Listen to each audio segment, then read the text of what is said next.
प्रवचन करें।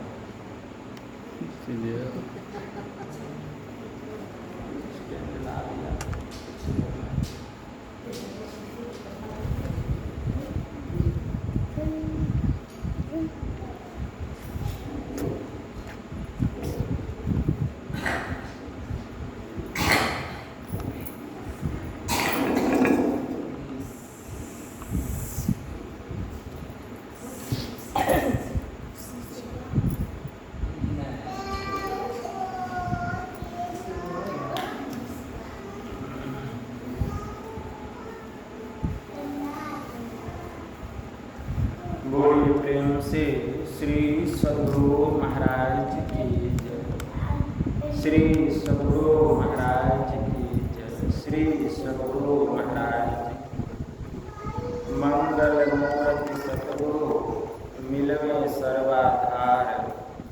मंगलमय मंगल करण विनो बारंबार। धन्य धन्य सद्गुरु सुखद महिमा कही न जाए। जो कछु कहूँ तुम्हारी कृपा मोते कछु न बसाए। श्री सद्गुरु महाराज अव्यक्त रूप में परमाराध्य संत सद्गुरु महाराज के पावन कमल चरणों में बारंबार नमन।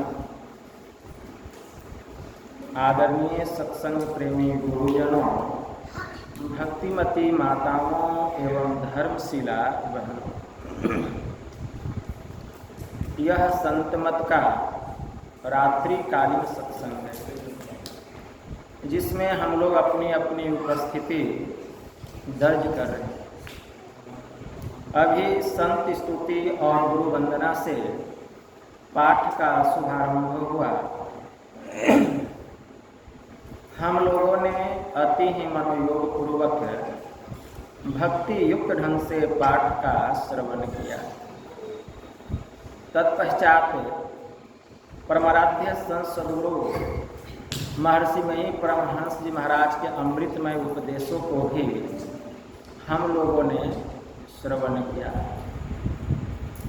संत मत के सत्संग में 3 बातों की प्रधानता होती है। पहला स्तुति, दूसरा प्रार्थना और तीसरा उपासना।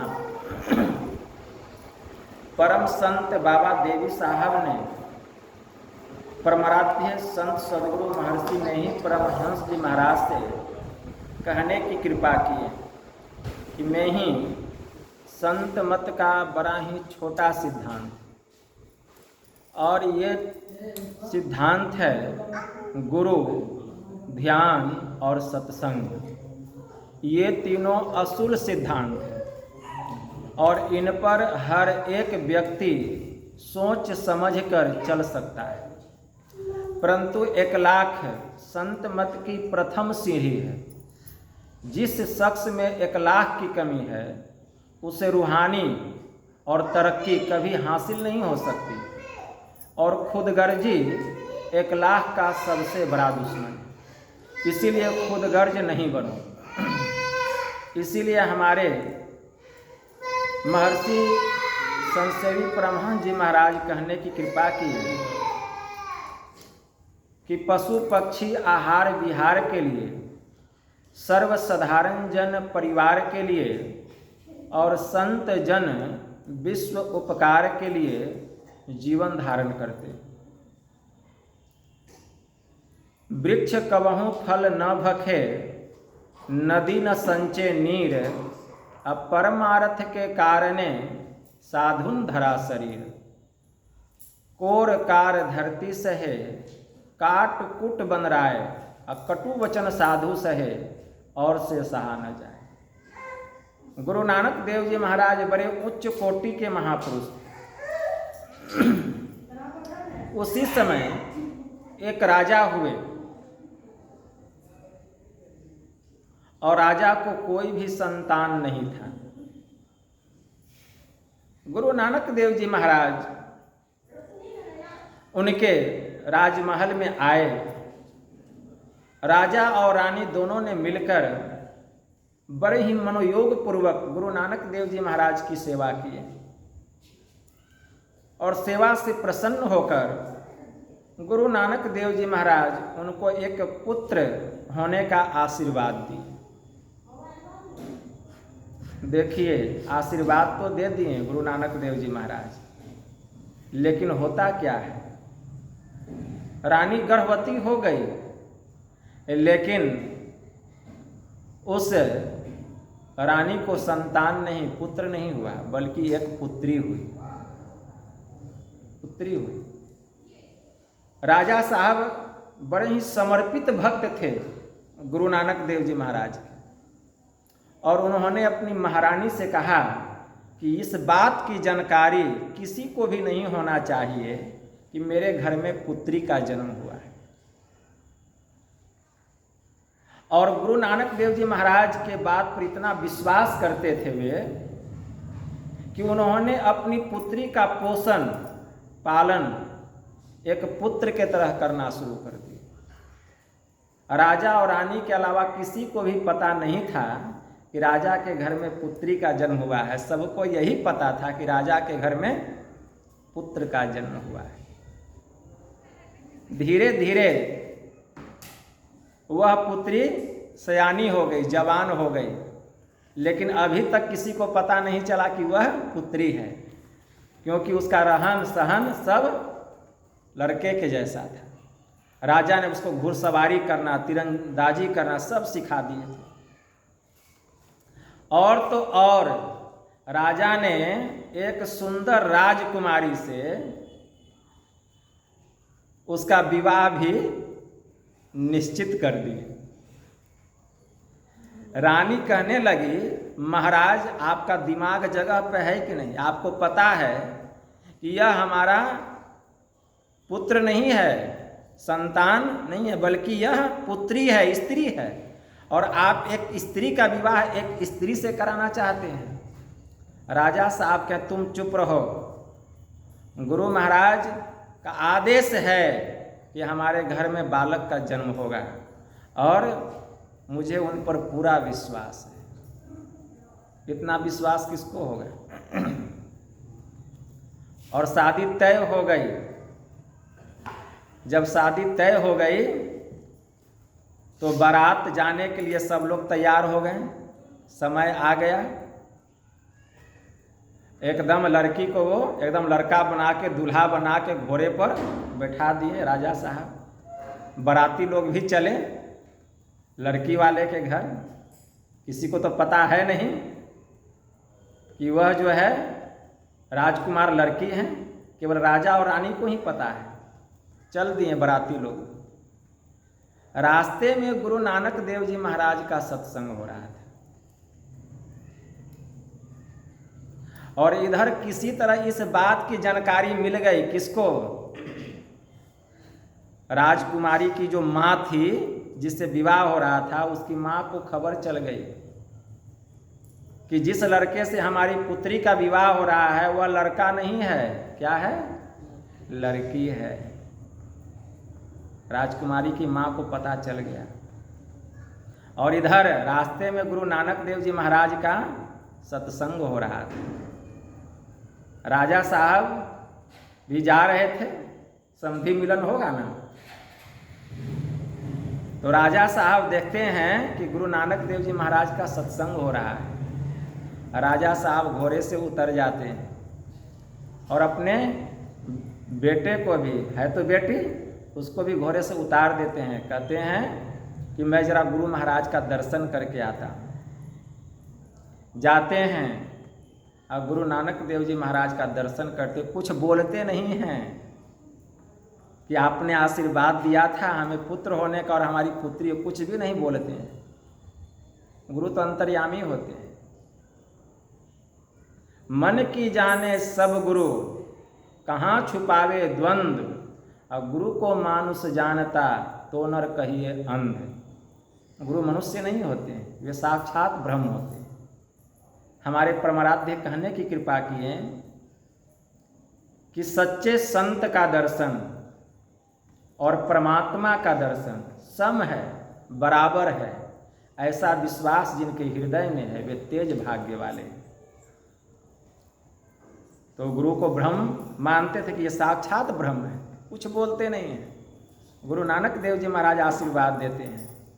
और वे अपने बेटे का नाम क्या रखे थे? राजा साहब सिक्खा, अपने बेटे का नाम सिक्खा। तो गुरु नानक देव जी महाराज भीतर से ही आवाज देते हैं, वो तो बाहर में सिक्खा खड़ा था, अरे सिक्खा जल्दी आओ मेरे पास। बस सिक्खा जो है तुरंत गया गुरु नानक देव जी महाराज के पास, और गुरु नानक देव जी महाराज को प्रणाम किया, और गुरु नानक देव जी महाराज आशीर्वाद दिए, और सिक्खा स्त्री से पुरुष में बदल गई। श्री सद्गुरु महाराज। लेकिन अभी भी यह बात की जानकारी राजा को भी नहीं है, ठीक है ना। लेकिन राजा साहब तो निश्चिंत हैं, ठीक है ना। अब वो लड़की से लड़का में कन्वर्ट हो गया।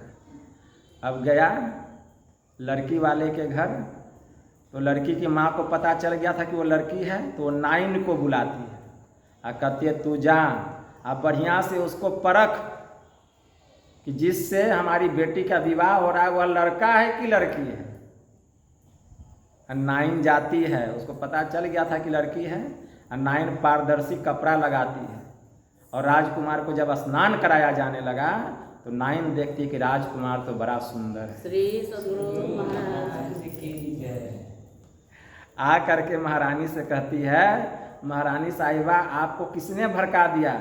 अरे राजकुमार तो बहुत सुंदर है, वो स्त्री नहीं है, पुरुष हैं। तब राजकुमार का विवाह उस राजकुमारी से हुआ।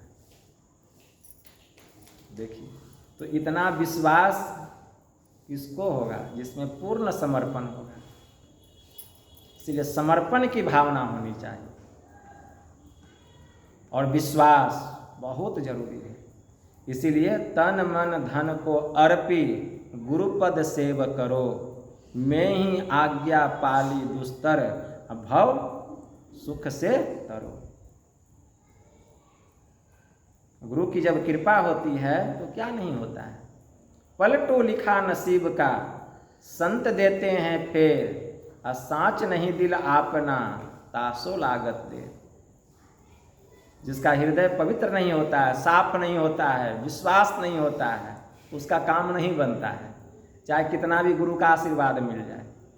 लेकिन जिसका दिल पाक रहता है, साफ रहता है, जो समर्पित होकर रहता है, जो गुरु पर विश्वास करता है, उसके भाग्य में अगर दुख की भी रेखा है तो गुरु की कृपा से वह मिट जाता है और सुख की रेखा में तब्दील हो जाता है। इसीलिए हम लोग नित्य प्रतिदिन सिद्धांत पाठ में पढ़ते हैं, एक सर्वेश्वर पर ही अचल विश्वास। सर्वेश्वर मतलब गुरु, पूर्ण भरोसा तथा अपने अंतर में ही उनकी प्राप्ति का दृढ़ निश्चय रखना, सद्गुरु की निष्कपट सेवा, सत्संग और दृढ़ ध्यानाभ्यास, इन पांचों को मोक्ष का कारण समझना चाहिए। वास्तव में हमको ये समझना पड़ेगा कि अभी हम बोले कि एक सर्वेश्वर पर ही अचल विश्वास, पूर्ण भरोसा तथा अपने अंतर में ही उनकी प्राप्ति का दृढ़ विश्वास, सद्गुरु की निष्कपट सेवा, दृढ़ विश्वास, दृढ़ ध्यानाभ्यास और सद्गुरु की निष्कपट सेवा। तो सद्गुरु किसको कहा गया? यहाँ तो सर्वेश्वर आ ही गया, तो फिर सद्गुरु, अभी आप सुने कि जो गुरु हैं वही ईश्वर हैं, तो फिर एक सर्वेश्वर पर अचल विश्वास और फिर सद्गुरु की निष्कपट सेवा। सद्गुरु और सतगुरु दोनों में अंतर होता है। सतगुरु कहा गया है निर्गुण निराकार ब्रह्म को, और सद्गुरु कहा गया है उनके सगुण साकार रूप को। मतलब सेवा, संत सद्गुरु की निष्कपट सेवा, जो साकार इस आंख से जो हम देख रहे हैं, गुरु महाराज की झांकी लगी, ये सद्गुरु है, ठीक है ना। और इनका जो निर्गुण निराकार स्वरूप है वह सतगुरु है, ठीक है ना। तो सद्गुरु में और सतगुरु में यही अंतर है। जो सतगुरु होते हैं वही सद्गुरु के रूप में इस संसार में आते हैं। साहब से सद्गुरु भय, सद्गुरु से भय साध, ये तीनों अंग एक है। गति कछु अगम अगाध। जो साधक होते हैं साधना करते करते संत बन जाते हैं, और संत में ही कोई एक सद्गुरु होते हैं, लेकिन वे ब्रह्म के ही रूप होते हैं, सगुण सकार रूप में। अब कैसे? जो नदी सागर में जाकर के मिल जाती है उसकी संज्ञा नदी की नहीं होती है, सागर की होती है। उसी प्रकार जो भी भक्तगण, जो भी साधक साधना करके उस अवस्था को प्राप्त कर लेते हैं तो फिर जीवत्व की भावना समाप्त हो जाती है। मुंडकोपनिषद में एक मंत्र आया है, यदा नद्या स्यंदमानः समुद्रे अस्तंग गच्छन्ति नाम रूपे विहाय तथा विद्वान नाम रूपा द्विमुक्त प्रात्परम पुरुषमपेति दिव्यम। जैसे निरंतर बहती हुई नदियां अपने नाम रूप का परित्याग करके जब सागर में जाके मिलती है तो उसकी संज्ञा नदी की नहीं सागर की हो जाती है। उसी प्रकार जो भी साधन विशेष विधि के द्वारा, योगिक क्रिया के द्वारा सभी मंडलों को पार करके, सभी आवरणों को पार करके जब यह आत्मा शैलेशी अवस्था में जड़ के मंडल को पार करके चैतन्य अवस्था को प्राप्त करती है, केवल्य अवस्था को प्राप्त करती, तब शैलेशी अवस्था में यह गमन करती है और यह सुरत सीधे परमात्मा के परम पद को प्राप्त करती है सार शब्द की साधना के द्वारा। तब वहाँ जीवत्व की भावना समाप्त हो जाती है। वह सुरत जो है ब्रह्म में समा करके ब्रह्म के समान हो जाती है। सरिता जल जल निधि मह जाई समाई, हो ही अचल जिमी जीव हरि पाई। भगवान श्री राम ने हनुमान जी से क्या कहा? दर्शना दर्शने हित्वा स्वयं केवल रूपतः यह आस्ते कपि शार्दुल ब्रह्म सभ्रमित सभ्यम। कि हे हनुमान, वह दृश्य और अदृश्य को त्याग करके केवल स्वरूप हो जाता है। हे हनुमान, वह केवल ब्रह्म ज्ञानी ही नहीं बल्कि स्वयं वह ब्रह्म के समान ही हो जाता है, वह ब्रह्म के समान हो जाता है। स्वरूप में जाकर के स्थित हो जाता है, सभी प्रकार के दुखों से छुटकारा मिल जाता है। इसलिए हम लोगों को भी इस तरह की साधना करनी चाहिए, लेकिन ये एक जन्म की बात है। लेकिन अगर लक्ष्य सामने हो, इरादा पक्का हो, लगन सच्चा हो, तो इसी जन्म में हम उस ब्रह्म को प्राप्त कर सकते हैं। अगला जन्म कौन देखा? अगर गुरु महाराज 100 जन्म लिखे होंगे भक्ति पूर्ण करने का, और कहीं हमारी भक्ति देखकर उनको दया आ जाए तब न कृपा करेंगे। बिना दया का कृपा नहीं होता है। कृपा कैसे होता है? जब दया होती है, जब दया होती है तब कृपा होती है।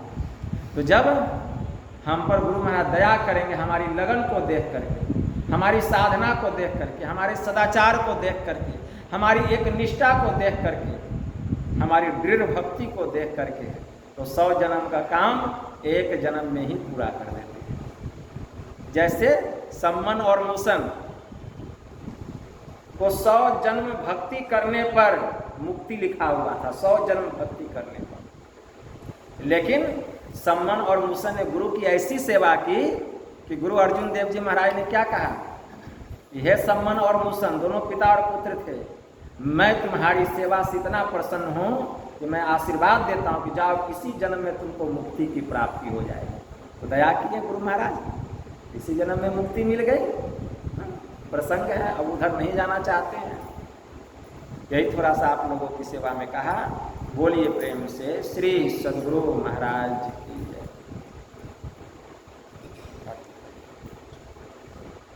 लाइनों आता है बाद में।